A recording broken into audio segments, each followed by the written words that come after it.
Selamat siang rekan-rekan. Mungkin tetangga kita atau saudara kita pernah menderita yang disebut dengan asites. Jadi tertumpuknya cairan pada daerah perut kita. Jadi perut kita tuh nampak buncit seperti orang hamil. Kemudian ketika dilakukan pemeriksaan baik dengan USG maupun CT scan, ternyata cairannya tertumpuk di daerah perut. Nah, keluhan akibat tertumpuknya cairan di perut ini kita sebut dengan nama asites. Nah, apa saja yang penyakit yang bisa menimbulkan serosis atau menimbulkan asites pada seseorang? Pertama, kita harus lihat ya, yang mengakibatkan asites adalah sesuatu yang mengakibatkan protein kita berkurang, ya, protein di dalam tubuh kita berkurang. Nah, penyakit itu biasanya diderita pada pasien-pasien tertentu, misalnya gangguan hati, di mana kemampuan hati untuk memproduksi albumin sudah turun. Pada kasus-kasus apa? Hepatitis B yang berlanjut, hepatitis C yang berlanjut, atau penggunaan alkohol yang mengakibatkan hatinya rusak. Perlemakan hati juga jangka panjang bisa menimbulkan keadaan serosis. Jadi pada keadaan serosis, kemampuan dia untuk memproduksi albumin itu mengalami penurunan. Akibatnya albuminnya menjadi rendah di dalam darah, mulailah terjadi rembesan yang kita sebut dengan asites. Nah, asites juga bisa disebabkan karena faktor yang lain. Misalnya pengeluaran proteinnya yang banyak pada kasus yang disebut dengan sindrom nefrotik atau ginjal bocor juga biasanya disertai dengan penurunan daripada albumin. Nah, kasus kanker juga bisa terjadi disertai dengan asites atau yang kita sebut dengan MEC syndrome. Jadi, MEC syndrome itu gejala yang dimana ada kista pada ovarium seseorang, kemudian diikuti dengan cairan di dalam perutnya. Nah, kita kenal dengan nama MEC syndrome. Penting sekali mencari sebabnya, karena ketika kita tahu sebabnya, maka keparahan suatu kasus asites bisa dikurangi.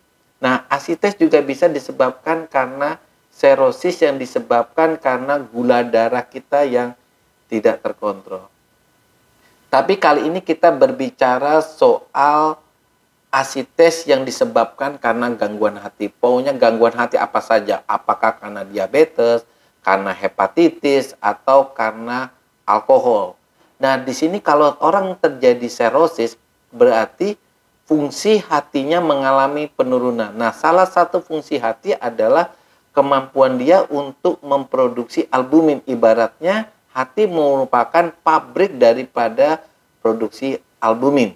Nah, kalau albumin di dalam darah kita rendah, berarti darah kita menjadi encer, maka darah itu atau plasmanya akan merembes ke daerah rongga perut kita, sehingga rongga perut kita terisi cairan. Nah, walaupun perut kita misalnya terisi cairan, kita ambil melalui teknik parasintesis, jadi kita bisa mendapatkan misalnya 5 liter, 10 liter, bahkan bisa sampai 15 liter. Nah, kemudian apa yang terjadi? Perut kita akan membesar ulang di beberapa hari kemudian disebabkan karena apa? Karena walaupun kita ambil cairannya, perut kita ternyata tubuh kita tidak mampu juga memproduksi albumin, sehingga peristiwa asites itu selalu terulang walaupun kita mengambil cairan asitesnya berulang kali. Nah, bagi rekan-rekan yang mungkin menderita asites atau keluarganya menderita asites, nah pertama lakukan pengambilan fungsi cairan asites kalau dirasa pasiennya mulai sesak napas karena perutnya terisi cairan sehingga gerakan daripada parunya terhambat. Itu kita ambil cairan asitesnya. Yang kedua, wajib mengetahui apa yang menyebabkan daripada serosis ini. Misalnya, kalau disebabkan karena diabetes, mungkin kita perlu mengendalikan gula darahnya lebih agresif, Karena apa? Walaupun hatinya sebagian masih jelek, ada sebagian yang masih bagus, dengan mempertahankan gula darah yang baik, kita bisa mempertahankan hati yang walaupun setengah yang bagus itu bisa dipertahankan sehingga kerusakan hatinya dapat diperkecil. Begitu juga kalau disebabkan karena hepatitis B atau hepatitis C, perlu diobati hepatitisnya.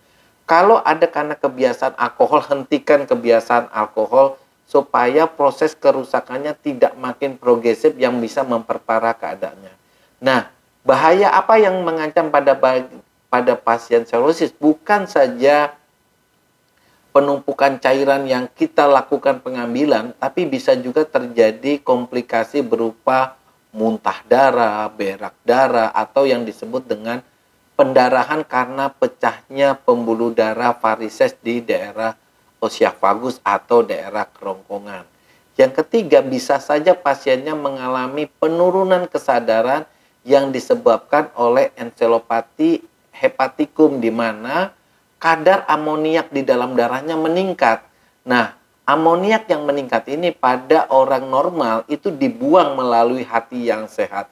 Tetapi kalau gangguan hatinya atau hatinya bermasalah, maka amoniak ini tidak mampu dibuang oleh hati sehingga dia beredar termasuk ke daerah pembuluh darah otak kita atau susunan saraf pusat kita, yang membuat kesadaran si penderita bisa mengalami penurunan. Nah, inilah rekan-rekan, jadi kalau kita menderita yang disebut dengan asites, kita wajib mengetahui sebabnya.